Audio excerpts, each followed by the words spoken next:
Aktar minn 90% tal-istudenti tal-inġenerija u l-ICT li gradwaw mill-Kulleġġ Malti għax-Xjenza, l-Arti u t-Teknoloġija sabu impjieg full-time bil-maġġoranza assoluta issa qed jaħdmu f'qasam relatat mal-kors li studjaw fih.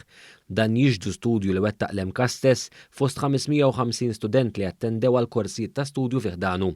L-akbar numru ta' studenti ingaġġati b'xogħol part-time kienu dawk ġejjin mill-Istitut tal-Arti Kreattiva u mill-Istitut għas-Servizzi Komunitarji.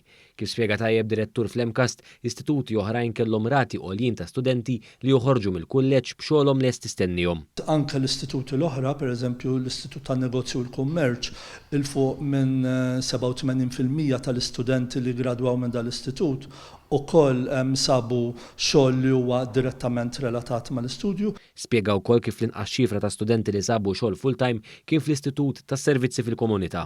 Jekk insemmu mbagħad l-inqas ċifra ta' 72% l-Istitut tas-Servizzi fil-Komunità, però hemmhekk nafu li hemm numru sostanzjali ta' studenti li kif lestew il-kors minn magħna għaddew biex ikomplu bl-istudji tagħhom fl-Università li jkunu jistgħu jaħdmu bħala għalliema. Il-prinċipal tal-MKAST, il-professur Joachim James Kalleja, sostna s-sodisfazzjon tiegħu għal dawn iċ-ċifri li jikkonfermaw l-effettività tal-programmi tal-istudji li toffri l-MKAST.